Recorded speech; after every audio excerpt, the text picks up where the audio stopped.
What up, fight world? It's your boy Ego, and I'm back with some more boxing. Now, this is kind of an updated video. I made a video about Manny Pacquiao selecting Jesse Vargas and opting not to fight Terrence Crawford, and I want to make an updated video. I'm going to read some quotes from Top Rank's Bob Arum, who did an exclusive interview with the Manila Times. Link in the description. I want to read what he said, kind of give some updated thoughts. Bob Arum told the Manila Times, "Actually, we didn't have any long discussion last Tuesday, finalizing the other details of his bout," referring to what we're getting, Pacquiao versus Vargas. "Manny chose Jesse because he doesn't like to go down to junior welterweight," right? He goes on to say, "Our talks went smooth. Manny is very busy as a senator, and he doesn't have enough time to work very hard to trim his weight. But I believe he can still be competitive in both weight classes." He finishes by saying Manny can fight anyone, but he chose Vargas because that's what he wanted, and that's the best for him. He doesn't want to go down at 140. Maybe someday he will face Crawford. For the full article, again, you can read the Manila Times, their whole interview and write-up. And I want to give my updated thoughts. This changes nothing, right? You look at the Vargas fight, I still think Crawford together with Pacquiao. Some people are like, oh, but Crawford sold 50,000. He did that with an unknown commodity in Victor Postal. But if Pacquiao's such a superstar and you put another rising star who could sell out in Omaha, I think they would do good numbers. The fact is, most people hadn't seen Victor Postal, right? And that's just what it is. But whatever. And I never even heard official numbers. All I heard is the rumored 50,000. But since they didn't release them officially, I'm assuming they weren't good. But anyway, the bottom line is I think Crawford is a more meaningful fight. It's an undefeated fighter versus Jesse Vargas, who does have a loss to Timothy Bradley in recent memory. Now, the reason I say this changes nothing is for the simple fact that this is all turmoil, and I've told people about this for a while, coming from Team Pacquiao, right? So the Top Rank founder is saying one thing. He's saying, I talked to Pacquiao, and he doesn't like to cut from welterweight to junior welterweight. But in the first video, Freddie Roach did an interview with Boxing News Online. I'll link that in the description as well. And he says Manny's best weight is at 140. That's where all his power is. That's why we're not seeing knockouts. But he believes his best weight is 140. And that's a guy who's day in and day out training with him. So as a fan, as a reporter, who should I believe? The founder of Top Rank or the guy that's with him every day, which is Freddie Roach, when they're training at least, right? And who should I believe on the weight? And I understand if Freddie Roach maybe said this like 2 years ago and said, oh, Manny's best weight is 140. He just said this in April of this year, right? And to add insult to injury, you have another player who's involved with Team Pacquiao, Michael Conks, who did a public interview or a statement in the media, and he stated, I don't like Crawford's style. I don't think it suits Manny. So you really have like 3 different spins on one fighter. So to me, I think that's a problem with your team. So if people are speculating like, oh, you avoided Terrence Crawford, that's you and your team. Your team needs to congregate and say, hey, X, Y, and Z, right? It doesn't make any sense. So to me, it hasn't changed anything. Like, okay, now Bob Arum saying Pacquiao says he can't make 140, but his trainer says he can make 140, and that's his best weight. So why did he say that? And if the real reason is 147 to 140 is too much because he's a senator now, then why is Michael Conks doing a separate interview from Bob Arum and Freddie Roach, and he's saying that, hey, we don't like Crawford's style, or I don't like Crawford's style? And that's the guy who I'm assuming is in your ear if he's your advisor. So, you know what I mean? It's just too many different stories. So you guys as fans, you pick and choose like you guys always do who you believe. Manny is, according to Bob Arum, saying it's because of his tight schedule. He doesn't want to have to drop the actual weight. But, you know what I mean? He just fought Chris Algieri in recent memory before Mayweather, and that was at a catchweight of 143. But he wasn't a full-time senator, so I guess we're to believe that is the reason why. So to me, Pacquiao needs to get his team on the same page. I have one brother and I have one sister, both older. Now, let's say my parents went somewhere and we broke the vase in the house. Me, my brother, and my sister would all have to come up, oh, I don't want to get in trouble. What are we going to tell mom and dad, right? Now, let's say my parents come home. We don't congregate. We don't talk about it or nothing.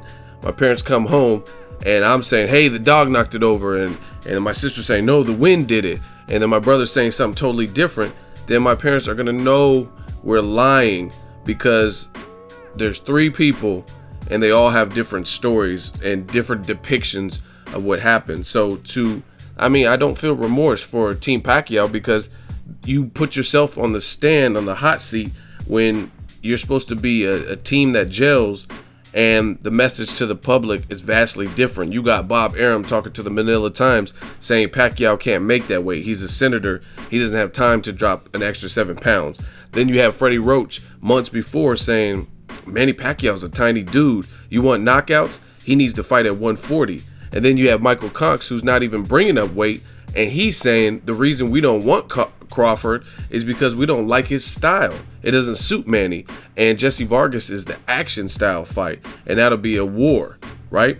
So those are 3 different stories within the same camp, and you really don't see this that much with like Mayweather's team. I don't know if he just has the guys in check more, but like, let's say when they were talking about the Mayweather Pacquiao fight before it actually materialized, you ask Floyd Mayweather, he'd be like, oh yeah, I'll fight Pacquiao, I'm not scared, or whatever he had to say.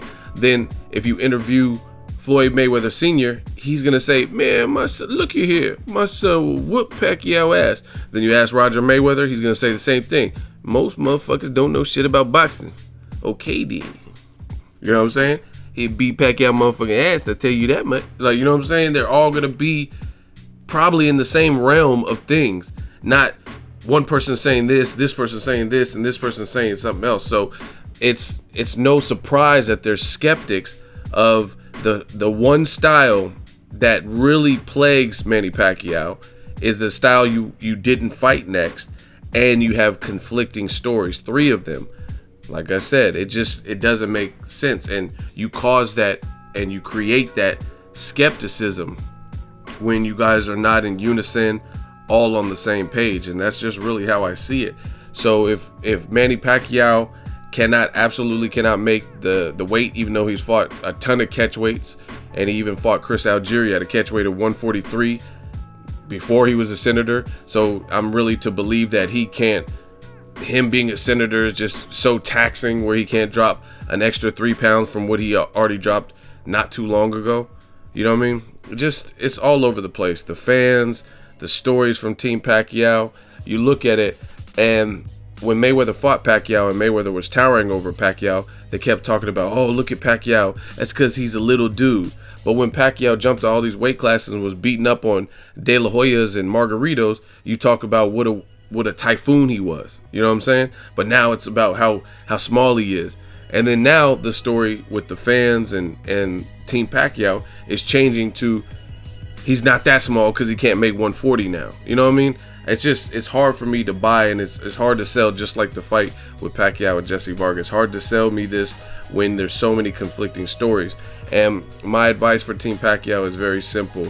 Just get on the same page. If you want less critics and less criticism, less skeptics, then get on the same page. Have a meeting. Pacquiao could be like, man, I got my stuff. I'm trying to spend time with my family. I'm a senator. I don't got time to be sifting through this bullshit. So let's all get on the same page. I propose a meeting, and that's that. But it's always like this with Team Pacquiao. I've covered boxing for quite some time, and I almost always see situations like this. Manny Pacquiao, he'll do an interview by himself, and he's like, the salt water, it healed my shoulder.